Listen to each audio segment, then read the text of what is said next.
It's time for the Wrestling Observer Extra. Wrestling Observer Extra. The moment you've all been waiting for.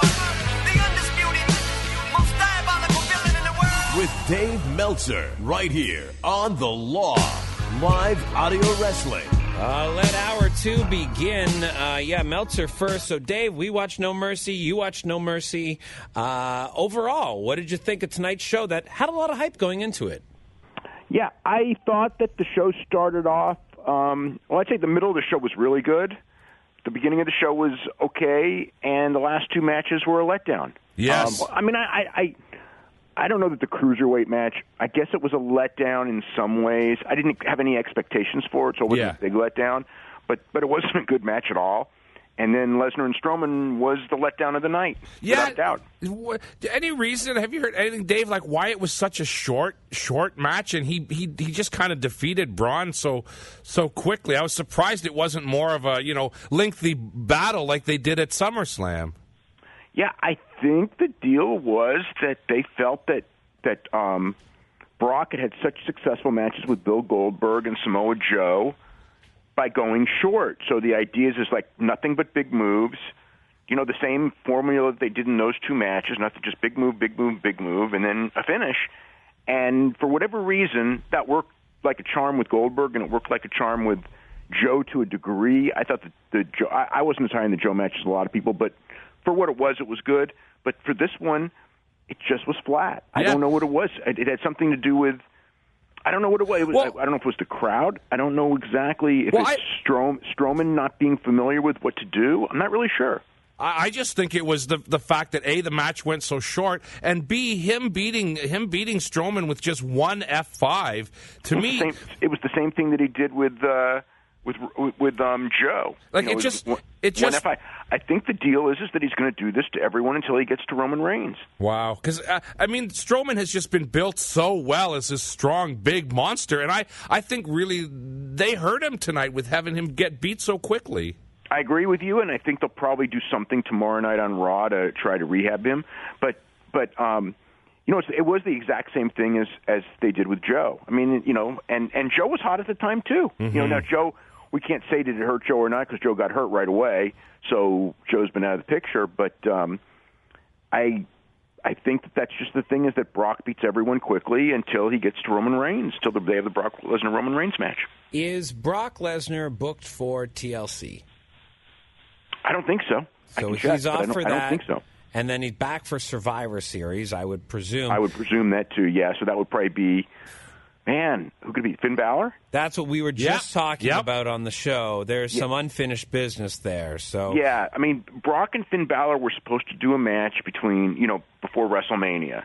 So, this could be it.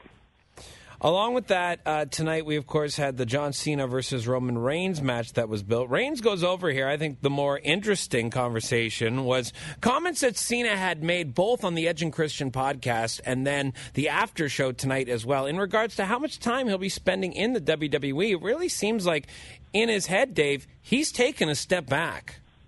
I think it's pretty clear, just from schedule-wise and everything, that he's looking at doing less dates. I think he's his body's probably starting to hurt, and he's got another career. So I guess that's it. I mean, who knows exactly what it is, but I mean, the way he left, it felt like he was going away again. I don't know if that's the case, but that was certainly the way the match ended.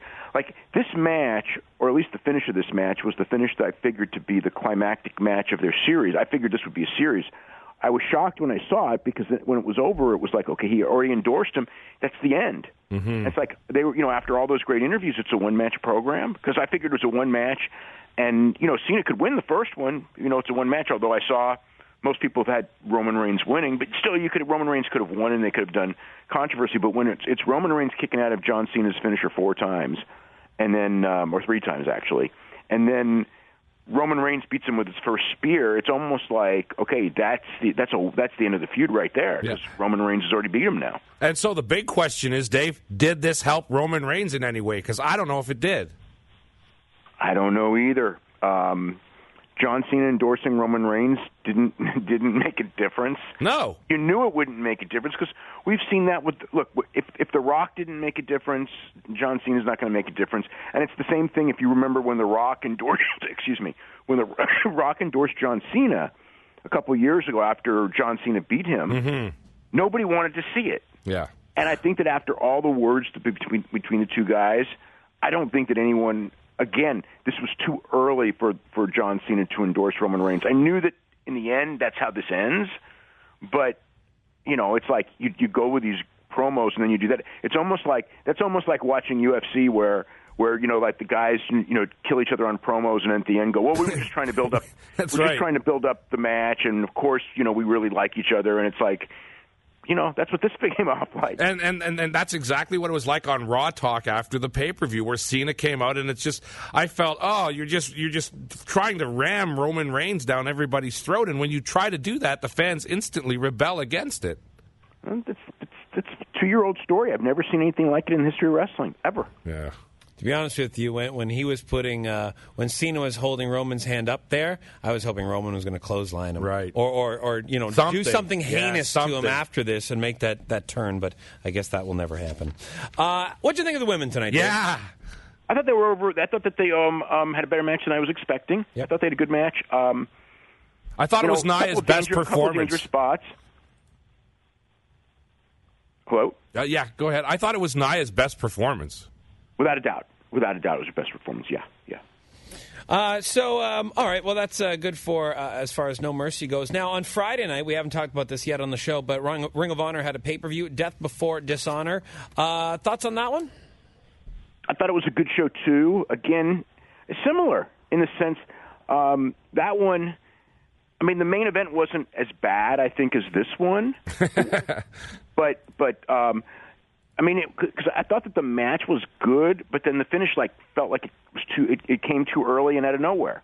The same thing with the Cody and Suzuki match, but I thought the body of that match was better. And then you had the Great Young Bucks tag team match with Sabin and Shelley with the championship change, so I like that a lot. And really good Jay Lethal and Silas Young and Punishment Martinez and Jay White matches. Those were strong. And Kenny King and Kushida.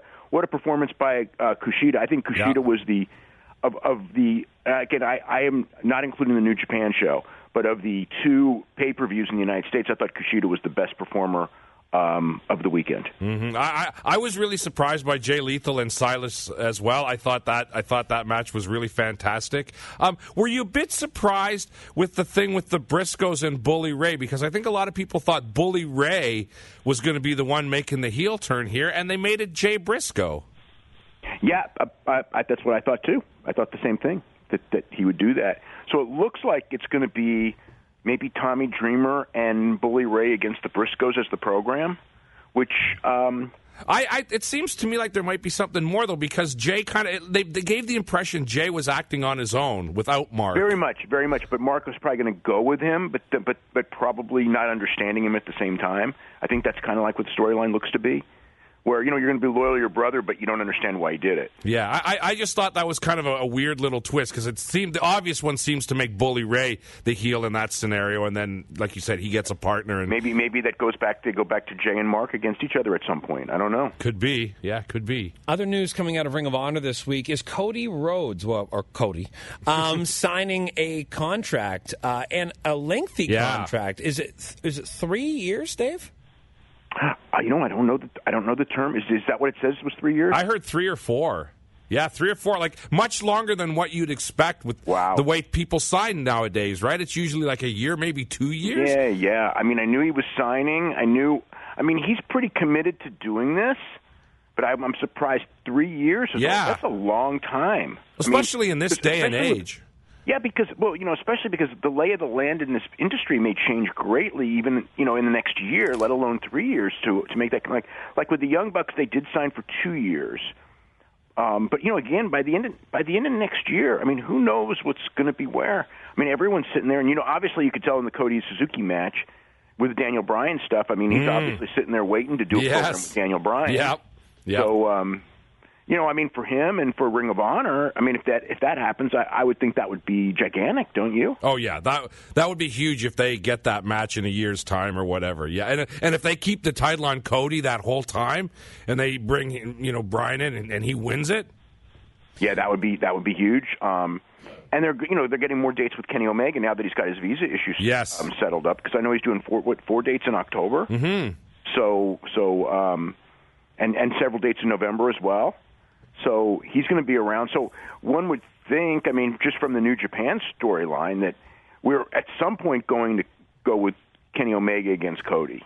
Which I think would be like a Japan and U.S. program. That's my guess. Yep.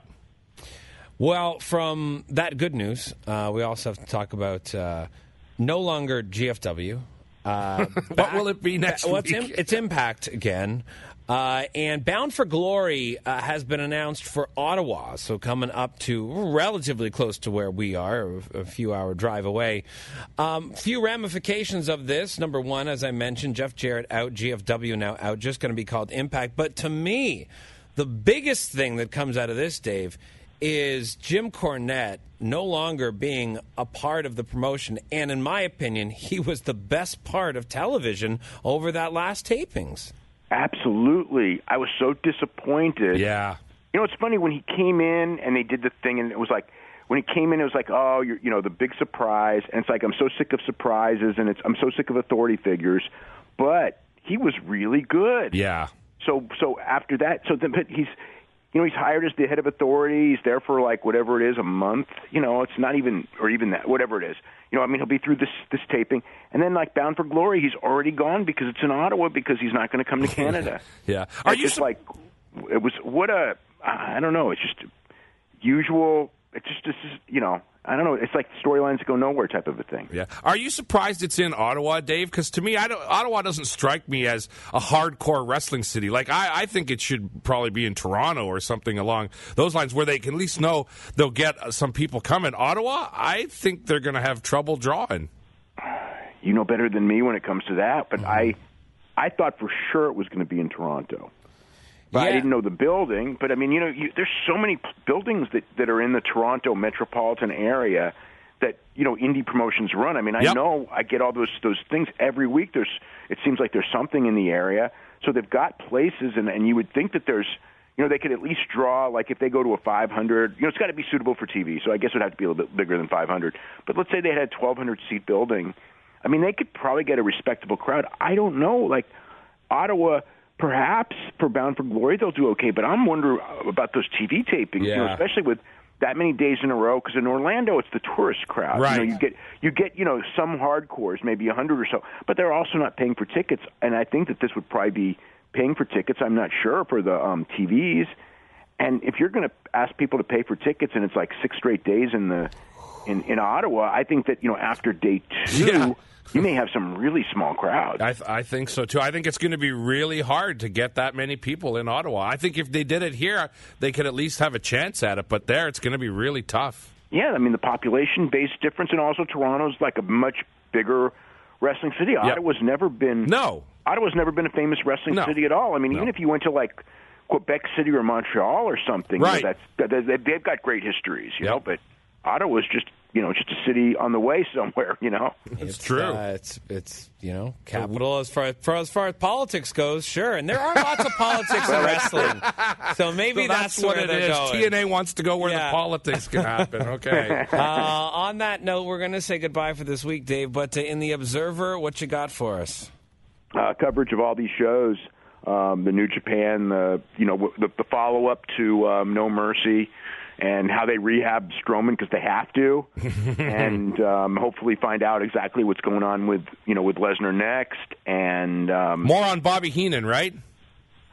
I may wait another week for Bobby Heenan just because I'll have more. Because next weekend there's no big shows. Okay. So I have lots of time to work on it. But I really want to do a bigger story on Bobby Heenan. Yeah. For sure. I was happy with the one this week, but I really want to do a bigger one. I think that. Bobby Heenan is really one of the giants of this industry. He really was. Absolutely. So. Well, that's fantastic, Dave. We look forward to that and look forward to chatting with you next week at this very same time. Okay, have a great week. You too. Dave Meltzer, WrestlingObserver.com is where you can find all his work.